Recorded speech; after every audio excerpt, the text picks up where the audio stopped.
Hello guys, welcome back to my channel. তো আশা করছি তোমরা সবাই ভালো আছো আর আমিও ভালো আছি। তো গাইস, এই যে জামাই ষষ্ঠীর ভিডিও, মানে ছোটোখাটো ভিডিওটা ভাবলাম তোমাদের সাথে শেয়ার করেই দিই। তো এখানে দেখতে পাচ্ছ আমি সকাল সকাল স্নান করে এসে শাড়ি পরে নিয়েছি, মানে বাপের বাড়ি যাব। রবিবার যেহেতু ষষ্ঠী পড়েছে আর রবিবার সকালবেলায় আমরা গিয়েছি। এখানে এই যে শাড়িটা দেখতে পাচ্ছ, এটা কিন্তু আমার শাশুড়ি মা আমাকে কিনে দিয়েছে। যেহেতু আমার মায়ের জন্য যখন শাড়ি কিনতে গিয়েছিলাম তখনই আমার শাশুড়ি মা বললো যে আজকের দিনে চুড়িদার পরে যেতে হবে না, তুই শাড়ি পরে যা, আর আমি তোকে এই শাড়ি আর ব্লাউজটা কিনে দিচ্ছি। আমি বললাম তো তাই হোক। তো বলে এই যে শাড়ি ব্লাউজ পরে নিয়ে এখানে হালকা করে একটু সেজে নিতে হবে, যেহেতু বাপের বাড়ি যাচ্ছি বলে কথা। রেগুলার যে আমি টোনারটা ব্যবহার করি, টোনারটা ব্যবহার করে হালকাভাবে শুধু জাস্ট ওটা কি বলে ভিকো মানে ব্যবহার করেছি। এখানে টিপ, লিপস্টিক, আইলাইনার, সিঁদুর, আর যেমন বিবাহিত মেয়েরা শাঁখার কোলে চুড়ি পরে। আর এই যে জামাইবাবু হচ্ছে কে সরি আমার হাজব্যান্ড পাঞ্জাবি পরে ওখানে মিষ্টি কিনছে। আর এই যে ফাইনালি চলে এসেছি, আর আসতে মাত্রই কিন্তু আমার মা আমাকে গ্যাসের কাছে বসিয়ে দিয়েছে, যেহেতু ফোঁটার সময় যেগুলো আর কি হবে, লুচি, সুজি। এদিকে আমার মা নারকেল কুড়ছিল, মানে পায়েস আর সুজিতে দেবে বলে। তো এখানে আমি লুচি করে নিয়েছি, সুজি করে নিয়েছি। আর এখানে যেহেতু আমাকে এগুলো করতে হবে, ডাল, পাঁপড় ভাজা, আরও যা যা কিছু, সেইগুলো ওই জন্য আমি সেগুলো গ্যাসে করে নিচ্ছিলাম। আর এই যে পায়েসও করে নিচ্ছিলাম। আর আমার মা এদিকে চিংড়ি মাছ কাটছিল, চিংড়ি মাছের মালাইকারি হবে বলে। আর এদিকে সবজি কেটে দিয়েছে আমাকে ভাজার জন্য, সেইগুলোও আমি ভেজে নিয়েছি। আর এই যে দেখতে পাচ্ছ গরমে আমার অবস্থা, আমার মা ওদিকে সবজি কাটছে, আমি এদিকে গ্যাসে রান্না করছি।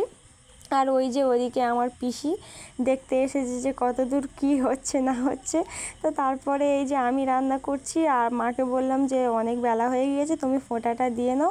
মা ওই জন্য ফোঁটাটা দিয়ে নিয়েছে। আর তোমরা দেখতে পাচ্ছ আমার মা কিন্তু একটু অন্যরকমভাবে ফোঁটাটা দিল, যেহেতু আমার মা মেদিনীপুরে ঘরের মেয়ে, ওই জন্য মানে কপালে দিয়েছে আর দুটো সাইডে দিয়েছে। তো যাই পারে হোক, দেওয়ার পরে এখানে আশীর্বাদ করেও নিচ্ছিল। আর এই যে দেখতে পাচ্ছ আমার হাজব্যান্ড, মানে আমার মায়ের জামাই, তো যাইবার হোক, যে শার্ট আর প্যান্টটা পরে আছে ওটা আমার মা দিয়েছে। আর আমার মা যে ব্লাউজ আর শাড়িটা পরে আছে ওটা আমার হাজব্যান্ড আমার মাকে দিয়েছে। তো যাই পারে হোক, এখানে ফোঁটা দিয়ে আশীর্বাদও করে নিচ্ছিল। আর এখানে কিন্তু আমাদের বাড়িতে একটা নিয়ম, শাশুড়ি মা যদি জামাইকে 100 টাকা দেয়, আর সেখানে কিন্তু জামাইকে শাশুড়িকে 200 টাকা দিয়ে মানে প্রণাম করতে হয় আর কি। তো এখানে এই যে আমার মা 500 টাকা দিয়েছিল প্রথমে, তারপরে এই যে আমার হাজব্যান্ড এখানে হচ্ছে কি 600 টাকা দিচ্ছিল। আর আমার মা তো নিতে চায়নি, আমার পিসি তারপরে বললো যে নিতে হয় ওটা। তো এখানে টাকা পাকা দিয়ে ওরা তো গড়টর করে নিল। আর আমি তো এদিকে রান্না করতে করতে আমার মানে কি বলবো, এখানে আমি মাছের ঝাল করে এখানে চিংড়ি মাছের তরকারিটা করছিলাম সবে।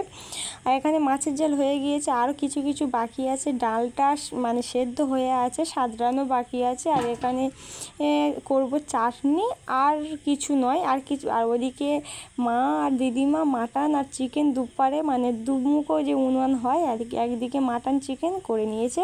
তো এখানে এই যে এবার জামাইয়ের জন্য মানে শাশুড়ি মা হচ্ছে গিয়ে থালা সাজাচ্ছে, যেহেতু খেতে বসবার। এই যে অনেক রকমের কিন্তু আয়োজন হয়েছিল, ভাজাভুজি থেকে শুরু করে অনেক কিছু, ডাল, চাটনি, আরও যা যা হয় আর কি।